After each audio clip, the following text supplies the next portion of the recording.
Olá, meus irmãos, graça e paz seja convosco. Estamos na lição 6 e hoje, de forma especial, vamos tratar sobre dois temas, a lição de sábado e de domingo. Eu já quero lhe pedir perdão, ontem o dia foi muito corrido, Teve uma pregação de manhã na igreja, tive uma vigília à tarde, tive 2 programas à noite e foi um tanto corrido ontem. A cabeça minha também chegou a ficar doendo, eu fiquei um pouco de enxaqueca. Enfim, o sol muito quente, mas estou grato a Deus por poder fazer agora o vídeo com vocês dessa lição de número 6, tá? Motivação e preparo para a missão. Olha o verso para memorizar, fazendo menção sobre a historicidade de Cristo.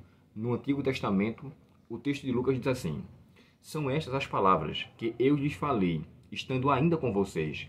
Era necessário que se cumprisse tudo o que está escrito a respeito de mim, na lei de Moisés, nos profetas e nos salmos. Essa maneira como Cristo descreveu aqui, que Jesus citou, da qual Lucas descreveu, é perceptível que a gente nota a divisão no Antigo Testamento. Os escritos de Moisés, ou a lei de Moisés, e a Torá, os 5 primeiros livros da Bíblia, que vai de Gênesis a Deuteronômio. Depois, quando ele fala de profetas, são todos os escritos em seguida. Os salmos, que são os livros poéticos, também está aí relatado no livro de Salmos, como também no livro de Provérbios e no livro de Cânticos também e no livro de Jó. São livros poéticos que são aí descritos. Então, quando fala assim, Salmos, está envolvido tudo aquilo lá, tá? É a maneira como o Antigo Testamento é subdividido. Então, diante disso, Jesus deixa bem claro que era necessário que se cumprisse tudo o que dele estava escrito. Especificamente ali no livro de Salmos, quando ele faz menção no capítulo 24 de Salmos sobre a ressurreição de Cristo e a sua entrada na glória, sua entrada no reino dos céus. Então nós entendemos aqui, nessa lição, nesse verso para memorizar, que tudo aquilo de Cristo estava já predito no Antigo Testamento. E ele precisou relembrá-los de que aquilo que tinha sido escrito iria ser de fato cumprido. Aqui embaixo, irmãos, faz menção a um momento interessante, onde Paulo está preso, E ao escrever a carta aos Filipenses, ele se depara com um grupo onde estava pregando sobre Cristo, porém uns por rivalidade, outros por ciúme e alguns em prol da maneira pela qual Paulo estava pregando também. Mas aí, o que me chama a atenção? Paulo, na verdade, chega a dizer que não se importa por eles estarem pregando, mesmo que seja por esse tipo de sentimento, desde que pregue a verdade. E por que Paulo está dizendo isso? De uma forma ou de outra, o evangelho está sendo pregado. A Bíblia, irmão, não dá menção, não dá detalhes qual era a causa da rivalidade. Talvez fosse alguns judeus que estivessem preocupados com a perda da pompa ou do maior grupo de pessoas por causa da maneira como Paulo levava o evangelho. Então eles faziam de uma maneira para tentar prendê-los. Mas independente de qual fosse a forma, uma coisa clara é o seguinte: eles estavam pregando sobre Cristo e isso era o que importava. Olha como é que diz o verso, capítulo 1 de Filipenses e o verso 15 a 18. Esses que estavam com rivalidade, me veio agora à mente o seguinte: se aproveitavam da prisão de Paulo para poder falar algo e adquirir para si mais súditos. Embora ainda fosse feito, Paulo aqui descreve que ele se alegrou com isso. Olha como é que diz o texto. Paulo escreveu aos Filipenses: é verdade que alguns proclamam a Cristo por inveja e rivalidade, mas outros não o fazem, mas outros o fazem de boa vontade. Então divide-se aqui em 2 grupos, Os que têm rivalidade e inveja e o outro que tinha boa vontade. Estes o fazem por amor, sabendo que estou incumbido da defesa do evangelho. Aqueles, no caso aqueles, os que estão com inveja, com ciúme, com rivalidade, pregam a Cristo por interesse pessoal, não de forma sincera, pensando que assim podem aumentar o meu sofrimento na prisão. Mas o que importa? Paulo descreve. Uma vez que de uma forma ou de outra Cristo está sendo pregado, seja com fingimento, seja com sinceridade. Também com isto me alegro. Sim, sempre me alegrarei. Essas palavras de Paulo, irmãos, poderosíssimas, demonstram que, independente de quais sejam os sentimentos, Paulo estava alegre, porque ainda assim o grupo estava pregando. Se alguns estavam pregando para querer súditos, tinha um outro que estava a favor de Paulo e pregava de acordo com aquilo que ele tinha ensinado. Isso era o que importava. Hoje é a mesma coisa. Cristo está sendo pregado e não é só a igreja adventista que prega sobre o evangelho eterno. Não é só a igreja adventista que prega sobre a volta de Cristo. Outras denominações estão pregando também e louvado seja Deus por isso. A igreja da Assembleia de Deus, Batista, Presbiteriana, Deus é Amor, Universal, todas falam sobre isso. Cada um de acordo com a sua forma de enxergar a verdade. E Cristo está sendo pregado de uma forma ou de outra. E essa verdade, pela sinceridade daqueles que estão ouvindo, o Espírito Santo os leva a uma verdade mais clara. Em todos os lugares é feito dessa forma. Então, o Espírito Santo é o instrutor real de toda a pregação de Cristo, mesmo que haja motivos diferenciados. Mas eu acredito que se Paulo falou da alegria dele em relação à maneira como estava, a alegria dele, da pregação que estava sendo feita, mesmo que com sentimentos diferentes dos quais ele queria que fosse, ainda assim estava sendo pregado. E isso era o que importava. Eles estavam sendo motivados por alguma coisa, e isso é o que de fato valia. Na lição de domingo, compartilhar as boas novas. Olha que coisa interessante. Esse verso aqui, irmãos, do capítulo 24 e o verso 1 ao verso 12, fala da experiência da ressurreição que tiveram as mulheres primeiramente. Isso me chama muito a atenção. Nós sabemos que na maneira como a Bíblia foi escrita, a cultura da qual ela foi escrita era uma cultura de fato machista, patriarcal no Antigo Testamento. E no Novo Testamento as mulheres eram descartadas. E por que eu estou dizendo isso? Jesus se importa em aparecer primeiro para as mulheres. Você nota que ele aparece para Maria especificamente primeiro. Mas aqui, de forma, vamos dizer assim, representada, os anjos aparecem ali, não na pessoa de Cristo, mas representando e evidenciando que o que Cristo tinha dito, de fato, iria acontecer. E ele fala isso, né?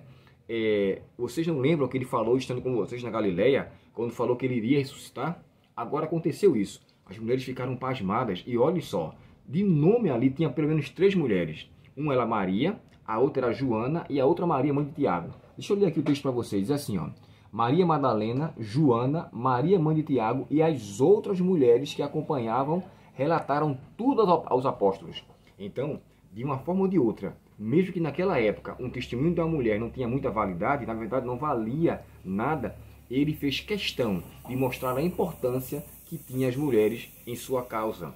É tanto que quando Jesus aparece, na verdade, ele fortalece o que acontece aqui anteriormente.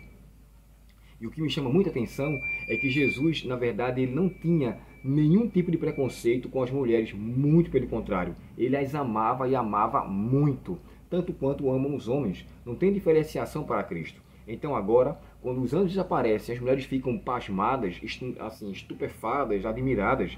As roupas dos anjos eram extremamente reluzentes. E elas, quando viram aquela glória, quando viram aquela ser majestoso, ficaram tão espantados que correram para falar aos apóstolos. E eles ficaram, o texto fala assim, e eles ficaram como dizendo, ela está em delírio.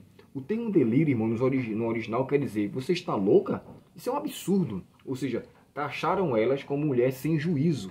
Ou seja, aquilo que ela tinha visto não tinha fundamento. Logo, Pedro foi até lá vê-los. Me chama a atenção que aqui o texto de Lucas, em sua descrição, fala que Pedro foi. Quando João descreve essa mesma situação, no capítulo 20 do Evangelho de João, ele fala que Pedro foi junto com João. E até por cima, João chegou primeiro do que ele. Quando João olha aquela situação, fica entusiasmado, ele volta, Pedro vai em seguida e vê também. Então não só foi Pedro que foi ali testemunhar. João, que estava naquela situação, também teve dúvida e foi até ali para confirmar aquilo. Mas o que me chama a atenção? As mulheres, quando souberam daquela maravilha, agora a certeza de que o seu Salvador estava ressuscitado, estava vivo, elas foram falar com alegria no coração muito grande. Irmão, esta de fato é a nossa obra, pregar o Evangelho no sentido de boas novas, e aquilo era de fato uma boa notícia para elas, porque tinham agora a certeza, a garantia, a convicção de que aquele pelo qual elas tanto choraram não estava mais morto, ressuscitou. É por isso que comecei para vocês falando sobre o texto de Salmos, capítulo 24, e ali é dito que é entendido que Cristo está entrando e há um trocadilho de cortejo. Tanto Jesus com os anjos que estão ali com ele entrando e os anjos que estão lá dentro, numa troca de palavras, dizendo, aí vem chegando o Rei da Glória. Quem é esse Rei da Glória? Aí a resposta dos que vêm acompanhando dele, o Senhor dos Exércitos, esse é o Rei da Glória. Então vai tendo aquele trocadilho na entrada triunfal de Cristo lá no céu, quando ele vai adentrando no lar celestial. E me chama muita atenção que antes disso acontecer, ele passou aqui na terra ainda 40 dias. E nesse período que ele passou aqui, irmãos, durante a sua ressurreição, ele foi visto por mais de 500 pessoas. E nesse período que Jesus passou aqui, essas 500 pessoas, descritas lá no capítulo 15 de 1 Coríntios, elas também evidenciaram a ressurreição de Cristo, através da sua própria personalidade. Então, assim, e eles anunciaram: a ressurreição de Cristo é a causa real da nossa conversão, da nossa certeza de salvação. Se Cristo não tivesse ressuscitado, logo, como diz Paulo, seria vã a nossa fé e a nossa pregação, e nós seríamos considerados como os mais miseráveis e ainda por cima sem esperança. Deus seja louvado por isso, porque Ele ressuscitou. E tem um hino no nosso hinário que diz assim: Cristo já ressuscitou, aleluia, sobre a morte triunfou, aleluia. Isso é fantástico, que nós possamos então anunciar com alegria essa boa nova. Cristo ressuscitou, glória a Deus nas alturas. Oremos ao Senhor nesse momento. Obrigado, querido Pai, pela certeza da Tua ressurreição, mas nos ajuda a levarmos essa certeza através da Tua palavra, mas principalmente envolvidos com o Espírito Santo. Que nós possamos, ó Pai, pregar esta certeza de que pela ressurreição de Cristo, todos nós que estamos aqui seremos trasladados e aqueles que morreram no Senhor serão ressuscitados. Nós sabemos, Senhor, que a Tua ressurreição é a garantia da nossa ressurreição e que em Cristo todas as coisas serão restabelecidas em sua volta. Nos ajuda a crermos nessa verdade, mas ainda por cima a anunciar essa verdade. Dá-nos a Tua paz, a Tua presença e nos faz ousados no Senhor para levar a Tua palavra ao Deus. Suplicamos em nome de Jesus. Amém. Deus muito te abençoe, um ótimo restante de domingo em sua presença e uma feliz semana com a graça e o cuidado de Deus. Até o próximo estudo. Até logo.